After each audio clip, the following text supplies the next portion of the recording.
अस्सलाम वालेकुम दोस्तों, कैसे हैं आप सब लोग। उम्मीद है खैरियत से होंगे। आज की वीडियो कुछ डिफरेंट सी होने वाली है। उसकी वजह यह है कि ईद गुज़री है, ईद उल अज़हा जस्ट गुज़री है और हमारे कुछ मेंबर्स की फरमाइश थी कि जो है हमारे भाई बारबेक्यू पार्टी हो जाए। कुछ का कहना ये था कि आम का सीज़न आ चुका है तो मैंगो पार्टी हो जाए। कुछ कह रहे थे कि वारिस भाई पूल पार्टी हो जाए और कुछ कहते थे कि वारिस भाई गर्मी ज़्यादा है तो राइड छोटी सी हो जाए। तो हमने कुछ ऐसी जगह ढूंढनी थी जहाँ पर हमें 1 विंडो में ये सारे सोल्यूशन मिल जाएँ। तो अल्हम्दुलिल्लाह हमने वो जगह ढूंढी और जगह का आपको नाम बता देता हूँ। The Oasis resort by Karachi gliding club, जो कि घारो यानी कि अगर आप कराची से जाते हैं तो कराची से और टूवर्ड्स ढाबे जी के बाद घारो से जैसे ही वो मार्केट ख़त्म होगी, शहर ख़त्म होगा घारो का, तो एक रोड राइट साइड पर जा रही है। I think that is N10 national highway 10, जो कि आपको लेकर जाती है मीरपुर साकरो और केटी बंदर की तरफ राइट साइड पर जा रही है। तो उसी रोड पर आपने जस्ट जैसे ही आना है तो तकरीबन कोई 5 से 6 किलोमीटर आप राइड करेंगे तो उसके बाद आपको लेफ़्ट साइड पर एक बोर्ड नज़र आ जाएगा द ओसिस रिज़ॉर्ट के नाम से। और फिर जब आप अंदर जाएंगे तो वहाँ अंदर एक हसीन वादी है और मुझे तो बहुत पसंद आई। मैं विज़िट करके आया था 2 हफ्ते पहले। तो आप लोगों को भी दिखाना चाहूँगा। लड़के वेट कर रहे होंगे, मीटअप टाइम हमारा शुरू हो चुका है और 1 घंटे में इंशाल्लाह हमारा डिपार्चर है। गर्मी ज़्यादा है तो मैंने आज जो है वो अपनी राइडिंग जैकेट और राइडिंग ट्राउज़र नहीं लिया। उसकी जगह मैंने जो है एक थिन लेयर ली है पैराशूट की। और ये हमारी वेस्ट है, पाक वेस्ट प्रिंटेड वेस्ट है, पीछे इसका प्रिंट हुआ हुआ है। तो नीचे जीन्स है और मैं आज यूज़ करूँगा एक्सटर्नल पैडिंग्स क्योंकि गर्मी ज़्यादा है और राइड भी छोटी सी है। अदरवाइज़ हम राइडिंग जैकेट और ट्राउज़र यूज़ करते हैं, राइडिंग ट्राउज़र। तो चलें, आपको हम फील्ड पर मिलते हैं। अल्लाह हाफ़िज़। आइए।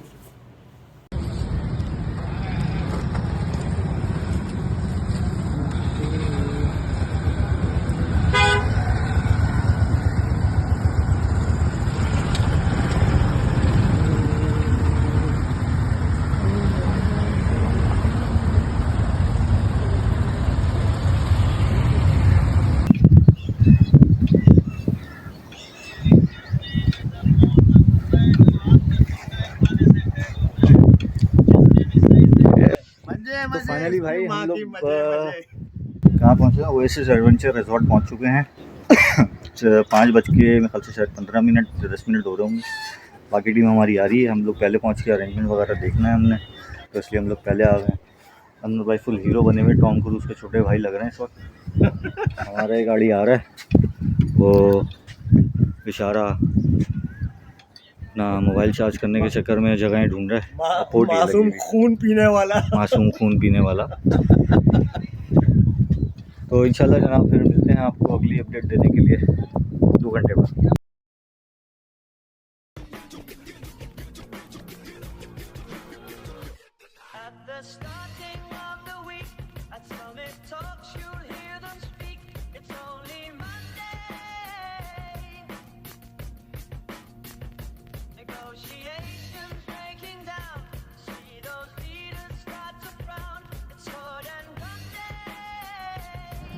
Basically the Oasis adventure resort एक ऐसी जगह है जहाँ पर आपको नेचुरल एनवायरनमेंट में रहते हुए डिफरेंट साइजेस एंड कैटेगरीज़ के separate and private farm houses मिल जाते हैं। अब चाहे आप अपनी फैमिली के साथ आए हों या चाहे ये कोई कॉर्पोरेट पिकनिक हो। रिज़ॉर्ट पहुँचने पर हमें वेलकम किया गया और हमें हाई टी सर्व की गई, जिससे हम सब की थकन दूर हुई और हमने सोचा क्यों ना अब डे लाइट फ़ोटोग्राफ़ी की जाए, जो कि हमारा बहुत अच्छा फ़ैसला था। तो जैसे मैंने आपको बताया था, ये एक छोटी सी खूबसूरत सी वादी सी है। अगर आप शहर के शोर से दूर ख़ुद को कुछ पुरसुकून वक्त देना चाहते हैं तो इस जगह का इंतखाब ज़रूर कीजिएगा। दरअसल मैं इस रिज़ॉर्ट को वादी इसलिए कह रहा हूँ क्योंकि यहाँ आपको एक मिनी फॉरेस्ट मिल जाता है। इसके अलावा यहाँ आपको एक छोटी सी झील मिल जाएगी, जबकि झील की दूसरी तरफ आप एक आइलैंड पर भी जा सकते हैं जहाँ पर इंतहाई सुकून है। कुछ बर्ड्स यहाँ रखे गए हैं और ख़ास करके खुले हुए खरगोश, वो आपको माइल करने के लिए काफ़ी है। तो आइए अब जो हमने फार्म हाउस यहाँ बुक किया था उसका विज़िट आपको करवाते हैं। फार्म हाउस के दोनों तरफ आपको इस तरह के गार्डन्स मिल जाते हैं, जहाँ पर एक साइड पर बच्चों के झूले लगे हैं कुछ, और बारबेक्यू का सेटअप लगा है, और दूसरी वाली साइड पर फुटबॉल और क्रिकेट के लिए मैचेस अगर आप खेलना चाहें तो वो भी खेल सकते हैं। एक साइड इन्होंने यहाँ एक मेगा पूल दिया है, पूल का पानी बहुत साफ़ था, नो डाउट कोई कंप्लेंट नहीं आई। साथ में कुछ एक्टिविटीज़ रखी हैं करने के लिए, स्लाइड लगाई हुई है इसके अंदर और सेफ़ है स्लाइड। और इसके अलावा अगर आप पूल के साथ बैठना चाहते हैं अपने दोस्तों के साथ, तो वहाँ पर भी आप बैठकर खूब एंजॉय कर सकते हैं। जो रेस्ट एरिया है वो बेसिकली बीच में दिया गया है, और जब हम रेस्ट एरिया में गए तो बिल्कुल हमें वहाँ पर 2 लग्जरी यानी कि 2 लार्ज बेडरूम्स थे, और दोनों में ही एसी चिल्ड था। साथ में हमें फ्रीज़र दिया गया था, डिस्पेंसर, वाटर डिस्पेंसर जिसमें पानी था मौजूद। बीच में एक डाइनिंग हॉल था, किचन की फैसिलिटी भी थी। फ्रीज़र इसलिए भी हमें ज़रूरी था क्योंकि हम अपने साथ जो आम लेकर गए थे वो हमने रात को रखने थे और सुबह उसको हमने फोड़ना था। तो जनाब मगरिब के बाद हमने अपने फार्म हाउस पर पूल पार्टी शुरू की और हमने बहुत एंजॉय किया। पूल पार्टी का नशा कम होने लगा तो फिर हम बाहर निकले और हमने एक छोटा सा पट्टी का टूर्नामेंट खेला। फिर हम क्रिकेट खेलने चले गए और आखिर में हमने थोड़ी सी फ़ुटबॉल खेल ली। उसके बाद हमें ख़याल आया कि हमें पूल में दोबारा जाना चाहिए। फिर हम पूल में दोबारा डुबकियाँ लगाने चले गए। लेकिन इस बार पूल में कुछ वक्त गुजारने के बाद हमें ये एहसास हुआ कि हमें भूख लग चुकी है। तो हमारी कोऑर्डिनेशन टीम ने हमको बताया कि हम खाने के लिए, और खाना हमारे लिए मचल रहा है। तो हमें डिनर कहाँ सर्व किया गया, कैसे सर्व किया गया, क्या मेन्यू था हमारा, आइए आपको लेकर चलते हैं।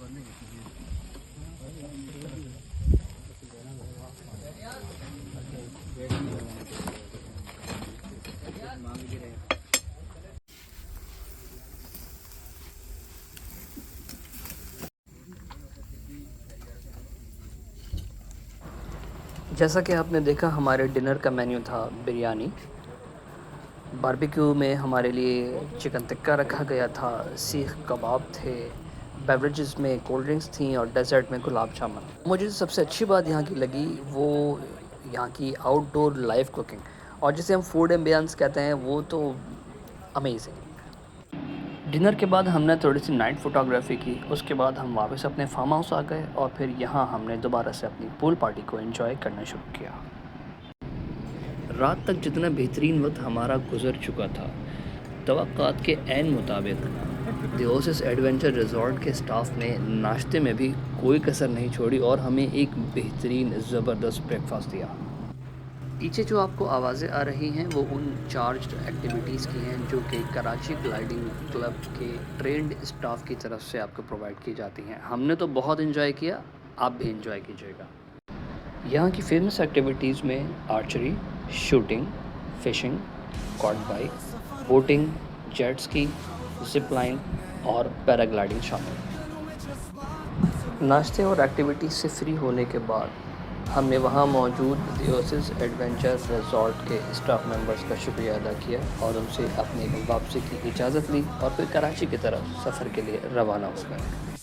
इस बेहतरीन इवेंट को मुनक्किद करने पर मैं अपने team members, focal person Shahryar, management body में फ़ैसल, मोहम्मद अनवर, रज़ा और इसके अलावा तमाम ही उन मेंबर्स का शुक्रिया अदा करना चाहूँगा जिनकी कोशिशों से ये इवेंट कामयाब रहा। इसके साथ साथ मैं कराची ग्लाइडिंग क्लब और द ओसिस एडवेंचर रिज़ॉर्ट के फोकल पर्सन मिस सफ़िया रियाज़ और मिस्टर तलाल को भी उनका भी बहुत शुक्रिया अदा करना चाहूँगा, और स्पेशली उन तमाम स्टाफ मेंबर्स जिन्होंने हमें फैसिलिटेट किया। आप सब लोगों का बहुत बहुत बहुत शुक्रिया, और आप व्यूअर्स का भी बहुत बहुत शुक्रिया। अपना ख्याल रखिएगा, मिलते हैं इंशाल्लाह अगले टूर पर। अल्लाह हाफ़िज़।